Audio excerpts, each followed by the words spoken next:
Livro Memória de um Suicida, pelo espírito Camilo Cândido Botelho, capítulo 10, Jerônimo e Família, parte 8. Não, meu jovem amigo, Albino necessita ainda ser conservado em custódia, quer policial terrena, quer espiritual, por parte dos que zelam por seu futuro. No Brasil encontraria demasiadas facilidades que poderiam afastá-lo da unção na qual se vem conservando desde que conheceu Fernando e se filiou à magna ciência da espiritualidade. Teria liberdade excessiva, pois a grande democracia brasileira não é o que lhe convém no momento. Arrastá-lo-ia possivelmente a desvios prejudiciais quando, ao iniciar a própria regeneração, rodeado de responsabilidades, se encontra ainda muito fraco para vencer tantas e tão grandes tentações como as que se lhe deparariam no seio daquele generoso país. A África, inclemente, ser-lhe-á mais propícia aos interesses espirituais, a mais caridade encaminhando para ali do que para ambientes contrários à emenda que lhe cumpre tentar a bem dos próprios destinos imortais. Estamos, pois, na expectativa de vê-lo transportar-se para Lourenço Marques ou outra qualquer localidade africana, considerando que os acontecimentos descritos pelo verbo eloquente e sugestivo do conselheiro do isolamento necessariamente influiriam no coração aflito daquele pai suicida, fornecendo-lhe ao mesmo tempo lembranças torturantes e esperanças reanimadoras. Felicitei-o e sinceramente pelo formoso êxito das suas rogativas de prece, louvando ainda com júbilo a amorosa solicitude da Virgem de Nazaré, cuja intervenção remediara situações supostas definitivas. E concluí com uma interrogação cuja resposta tão interessante me pareceu que não me furtarei ao desejo de ajuntá-la a estas notas. Finalizando o capítulo, indaguei de Jerônimo. Abraçava-o fraternalmente, enquanto os companheiros de caravana pareciam apoiar meu gesto, com sorrisos amistosos.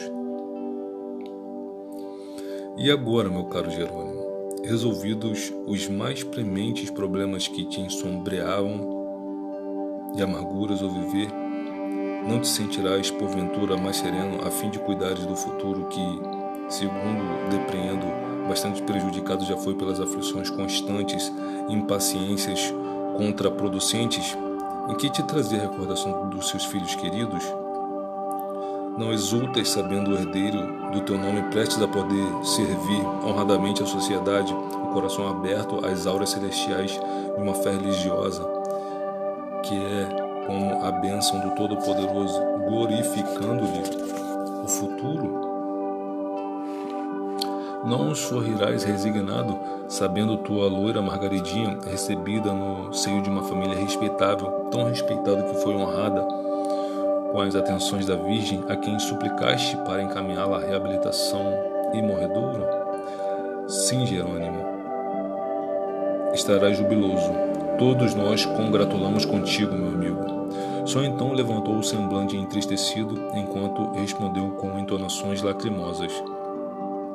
Sim, meu amigo Camilo, tão vastos e de tão profundo alcance foram os benefícios por mim recebidos por meio da assistência dispensada aos meus entes mais caros, que jamais serão bastante eloquentes quantas expressões possa eu ter para testemunhar a Mãe Santa do meu Salvador,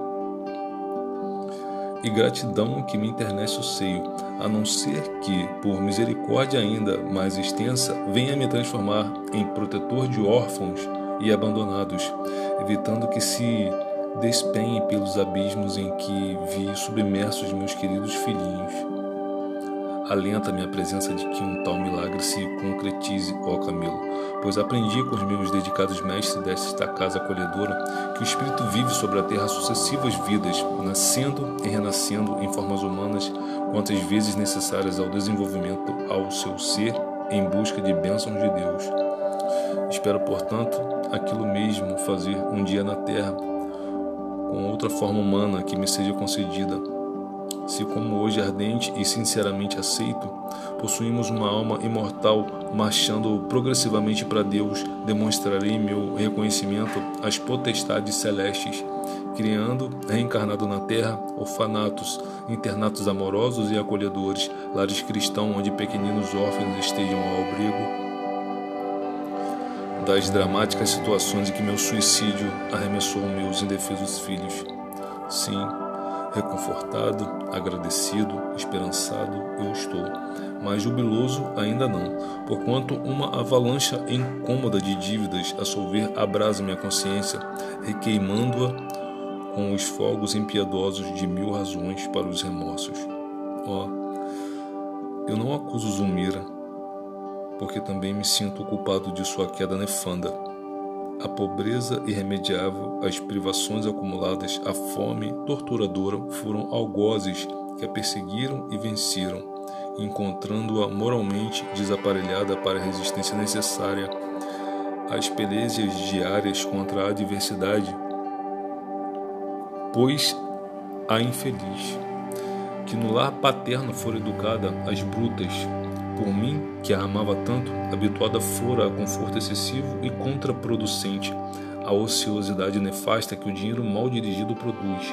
Se eu, o varão, a quem cabeu o dever sagrado de velar pelo futuro da família, educando a prole, defendendo-a, honrando-a, fraquejei desastrosamente, abandonando-a na desgraça, ocultando-me atrás de um suicídio a fim de evitar a luta honrosa, completamente desencorajado para o desempenho da missão que até os seres inferiores da criação observam com apego, ternura e satisfação. Se eu, o chefe natural que perante os homens com o matrimônio e perante Deus com a paternidade, comprometera-me a conduzir o rebanho da família ao santuário da honra e da felicidade, abandonei-a ao fogo vivo das iniquidades mundanas, escondendo-me debaixo do túmulo cavado pela covardia de um suicídio. Quem mais se obrigaria ao dever que era meu? O que poderia fazer a pobre Zulmira se eu, pior que ela, cheguei a matar-me para evitar o cumprimento de deveres inalienáveis?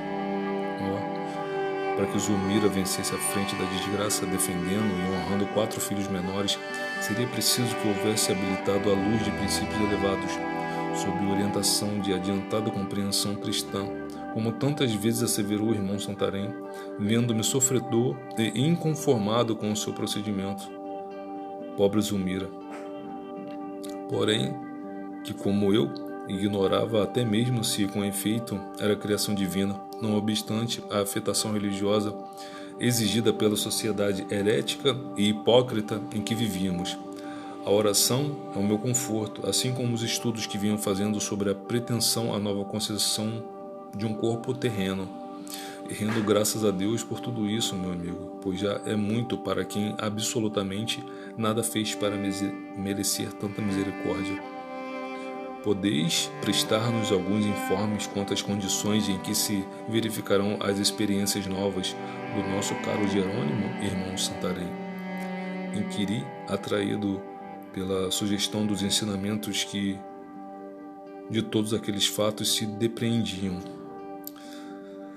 Será raciocínio simples, meu amigo, ao alcance de todo aprendiz aplicado. Quando na sociedade terrena praticamos delitos irremediáveis, ao voltarmos à pátria espiritual, havemos de nos preparar para mais tarde tornar ao teatro das nossas infrações em existências posteriores, a fim de recapitular o passado, operando de modo contrário ao em que fracassamos. Partindo dessa regra, no caso vertente, veremos necessariamente meu pupilo em apreço novamente defrontar-se com a ruína financeira, a desonra comercial, tal como a terra considera a falência de uma firma comercial, com a pobreza, com o descrédito, motivos estes que ontem o levará ao suicídio, a fim de que prove o arrependimento de que se achar possuído e os valores morais que a amarga experiência de além-túmulo levou a adquirir. Para que assim seja, a ruína deverá positivar-se. No entanto, a despeito dos seus esforços por evitá-la e apesar da sua probidade, mas nunca pela incúria de que acaba de dar provas, depredando em gozos e vaidades mundanas o empréstimo da fortuna que o distribuidor supremo lhe confiara com vistas a amplas possibilidades de progresso, para ele próprio como para seus semelhantes. restará o grave impasse criado com a família, a quem abandonou em situação espinhosa, fugindo ao dever sagrado de lutar para defendê-la. A consciência aconselhá-lo-á as particularidades do desempenho de tão melindrosa reparação de acordo com os seus próprios sentimentos, pois ele possui o livre-arbítrio.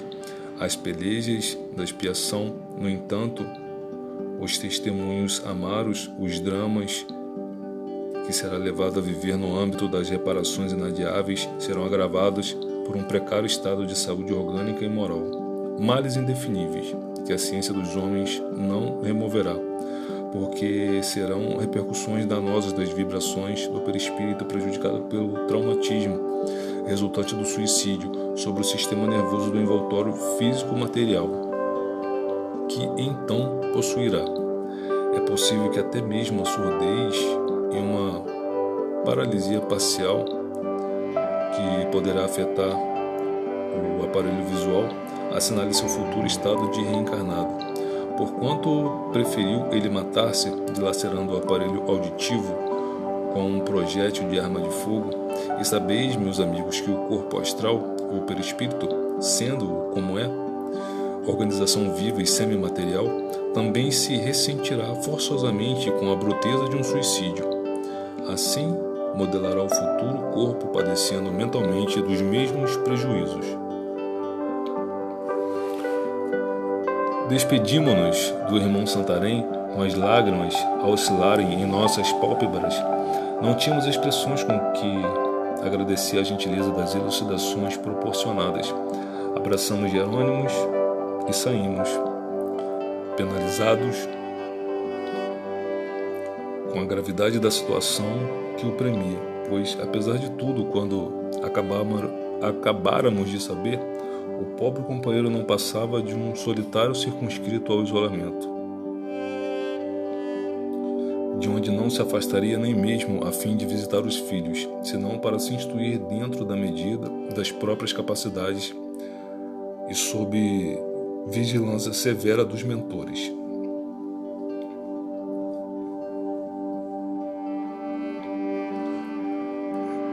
Carregado de vibrações pesadas e chocantes, o contato com os seres amados poderia sugestioná-los angustiosamente, arrastando-os a possibilidades desastrosas.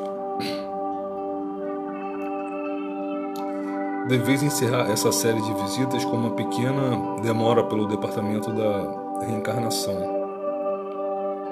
advertiu o velho doutor Canalejas, pois dentro de alguns dias mais devereis realizar o antigo sonho, revendo a pátria e o antigo lar. Pequeno veículo esperava-nos. Sobre nós fechou-se a imensa ponte levadiça. Saímos para o extenso campo marchetado de açucenas. Indefinível amargura cruciava nossos corações, enquanto eu mesmo traduzia as impressões de todos os meus pobres cômpares ao exclamar: adeus, pobre Jerônimo. Não sei se nos veremos ainda, antes que a grande e inevitável jornada da reencarnação nos separe. Que o celeste benfeitor se amerceie do teu espírito, iluminando com os fatores da sua paternal clemência a rota por onde peregrinarás rodeado de espinhos e decepções. A tua história é também a nossa, eu bem sei. Quando o nobre irmão Santarém ilustrava os teus problemas com o seu verbo sugestivo e elucidador, bem percebia eu que, caridosamente, ele desejava advertir-nos quanto aos momentos difíceis que a nós outros também esperam.